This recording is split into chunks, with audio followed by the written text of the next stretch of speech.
O que esperar de junho para os brasileiros no tênis? João Fonseca, Bia Haddad, Thiago Monteiro, Thiago Wilde, Laura Pigossi, todos os brasileiros.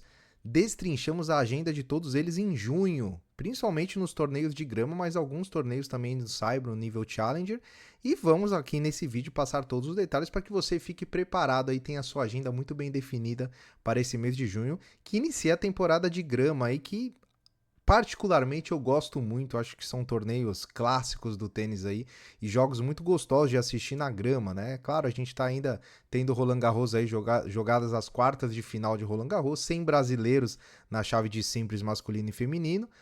E vamos então, né, falar um pouquinho sobre o calendário para esse mês de junho, todos os detalhes nesse vídeo aqui no Auge das Quadras. Então vamos começar. Olha lá, nosso fundinho agora tá verde aí. Começou a temporada de grama, então agora nosso fundo de tela aí é verde, verde como a grama de Wimbledon e como a grama dos torneios que o João Fonseca vai disputar nesse mês, que serão 3, iniciando com Halle na Alemanha, dia 16 de junho, ATP 500 de Halle. Em seguida ele vai para Eastbourne, na Grã-Bretanha, para disputar o ATP 250, que será um preparatório para o Wimbledon, que começa no dia 30 de junho, como a gente falou no vídeo de ontem.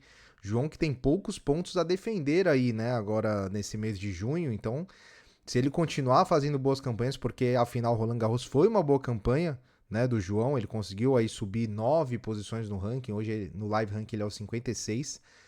Se ele for bem aí nesses torneios de grama, ele deve subir muito mais e chegar próximo ao seu objetivo de estar no top 32 ao final da temporada, para que entre como cabeça de chave no Australian Open do ano que vem. Esse é o grande objetivo do João Fonseca. E além do João Fonseca, nós temos aí já a agenda de todos os outros brasileiros. É claro que essa agenda ela pode sofrer alterações, né, em virtude de diversos fatores, mas a gente tem aí pela inscrição dos brasileiros nos torneios, eles já estão inscritos nesses torneios.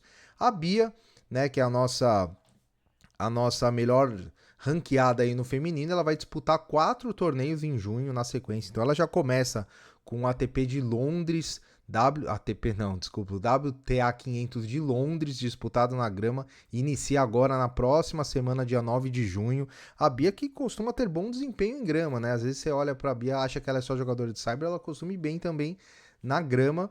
Então ela de Londres vai para Nottingham também na Grã-Bretanha na semana seguinte, WTA 250. Na outra semana, Bad Homburg na Alemanha, dá mais um WTA 500 e aí sim o Wimbledon dia 30 de junho. Então agenda cheia da Bia no mês de junho aí disputando 4 torneios. Pigossi, Laura Pigossi, ela tem aí 3 torneios em junho, sendo o WTA 125, que ele é um intermediário ali entre Challenger e os torneios nível WTA, né? É um meio termo, vamos dizer assim. Em Valência, na Espanha, no Saibro, dia 9 de junho. Depois, 16 de junho, Blois, espero que eu esteja falando certo, na França. 75, então esses são 75 pontos, e aí depois ela vai para o quali de Wimbledon, dia 23 de junho, então a Laurinha aí vai disputar o quali para tentar vaga na chave principal de Wimbledon.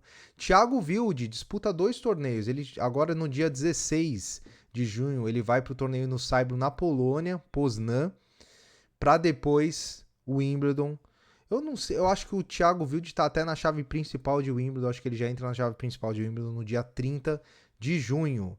Temos também o Monteirão, que vai jogar direto o Wimbledon. O Monteiro, né, a gente até comentou já em outros vídeos, alguns jogos, ele ficou muito no detalhe, né, perdeu um detalhe, inclusive em Roland Garros, que, pô, um jogo no Saibro é normal o Monteiro ganhar, né, principalmente do Kopriva, que não é um grandíssimo adversário, e o Monteiro jogou super bem, recuperou 2 sets abaixo e no quinto set acabou perdendo. Então tem uma questão ali mental também, psicológica envolvida, então acho que essa parada dele é mais para ele dar uma focada nos treinamentos, também já, né, mudança de superfície para ele chegar forte em Wimbledon.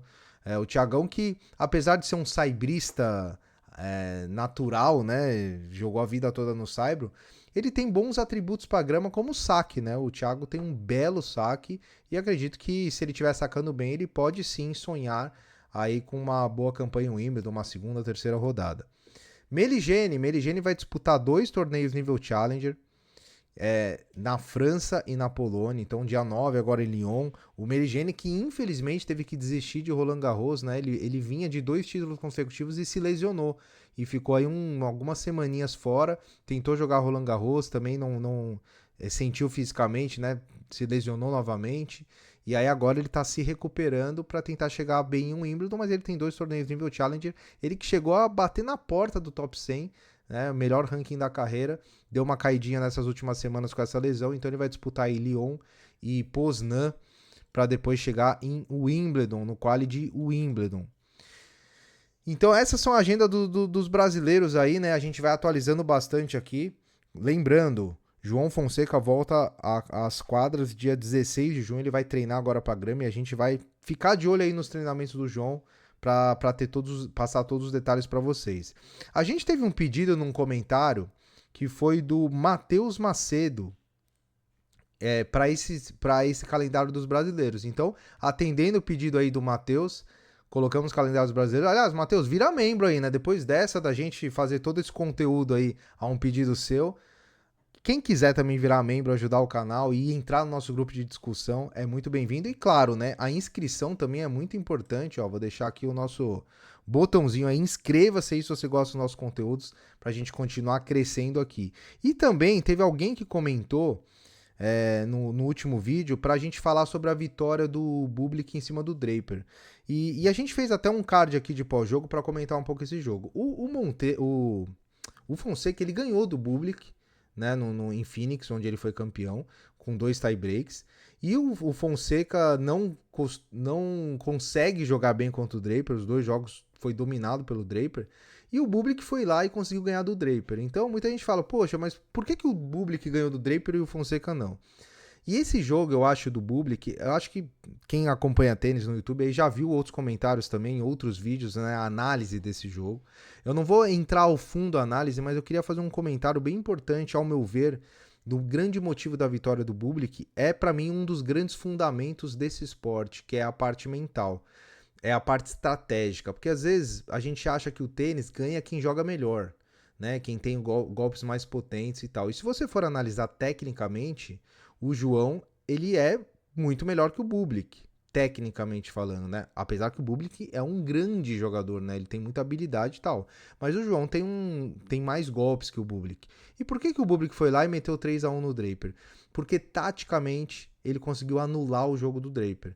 Assim como o Draper faz com seus adversários. Então o Draper é aquele cara que ele consegue se moldar de acordo com o adversário. Então ele é um jogador muito de contra-ataque, né? Tem um saque fulminante, é um cara completo, como eu sempre gosto de falar, né? Top 10, top 5, o cara tem que ser completo.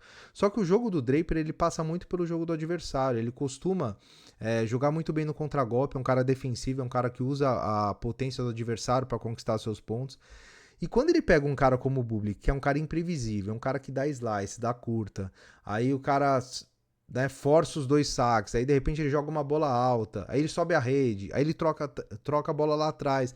É tanta variação de jogo que isso atrapalha o jogo do Draper, porque o jogo do Draper ele precisa de ritmo, né? Ele precisa de troca de bola. O João, por que o João não consegue jogar contra o britânico? Porque ele solta o braço, e aí o britânico consegue pegar o tempo da bola do João, usar a força do João contra o próprio João. Então esses jogadores que têm muita potência no golpe, é bom, o jogo é bom pro Draper. E quando a gente fala de matchup, né, é exatamente isso que tem que ser falado. O matchup do Bublik com o Draper é ruim pro Draper, porque o Bublik é um cara que varia demais o jogo, que não dá ritmo ao Jack Draper. Então o Bublik sacou demais, jogou muito bem. Olha só, ele aproveitou 5 de 6 breakpoints, então a parte mental estava muito apurada. Ele fez 68 winners. É uma enormidade, 68 winners, com 39 erros não forçados, que é pouco para um jogo de 4 sets aí no Saibro. O Draper, você pode ver que ele não jogou tão mal, ele fez 37 winners com 25 erros não forçados, em números, né, falando. Fez 12 aces, colocou 69% do primeiro serviço, fez 56% dos pontos de retorno do segundo serviço, mas pecou aonde? Nos breakpoints, onde ele só quebrou 2 em 8, e ele foi quebrado 5 em 6. Então, nos breakpoints, o Bublik foi muito superior, foi muito eficiente, e como eu disse, a variação de jogo atrapalhou demais o jogo do Draper. Então acho que talvez possa ficar uma lição aí pro João também, de que você não precisa ganhar sempre do seu adversário, mostrando que o seu tênis é superior ao do seu adversário. Né? Eu tava comentando com o Renato, que é outro sócio do canal, um abraço pro Renato, meu grande amigo aí, que me ajuda demais aqui em todos os conteúdos, e a gente tava falando, pô, o Nadal, o Djokovic, quantos jogos esses caras não ganharam no quinto set ali no finalzinho, na parte mental. Então o João não vai ganhar de 3-0 de todo mundo, nem de 3-1 de todo mundo. Ele vai ter que ganhar jogo na parte mental, de 3-2, né? Quando a gente fala em Grand Slam. Então talvez, eu acho que falta esse pontinho aí de pensamento do João para que no próximo Grand Slam ele também tenha em mente que ele não precisa jogar muito bem para ganhar. Ele precisa jogar taticamente muito bem para ganhar, que foi exatamente o que o Bublik fez. E é a grande sensação aí disso, inclusive, que é o melhor dia da vida dele, esse dia aí da vitória contra o Draper. E a quarta de final rolando, está jogando agora Musetti contra o Tiafoe, tá 7-0 pro Musetti. Teremos aí Paul, Alcaraz, Zverev, Djokovic, Sinner e Bublik. Roland Garros aí se aproximando dos seus finalmente. Tá 7-0 para 7, o Tiafoe tá uma quebra acima no segundo set, então tudo para ser um jogão. E estamos aqui sempre de olho, sempre acompanhando a agenda, brasileiros, torneios, juvenis. Temos a Vitória Baus, que vai jogar amanhã contra a Julieta Pareja também, um jogo duríssimo aí para a Vitória Baus, que já tá fazendo uma grande campanha também em Roland Garros. E vamos aqui, continuamos firmes e fortes produzindo conteúdo, então deixa a inscrição aí, deixa seu like e se comentar a gente responde. E vamos nessa, firmes aí em busca agora da glória na grama, né? Na sagrada grama aí de Wimbledon, mas temos os torneios preparatórios antes. Então nos vemos aí no próximo vídeo, um grande abraço e até mais.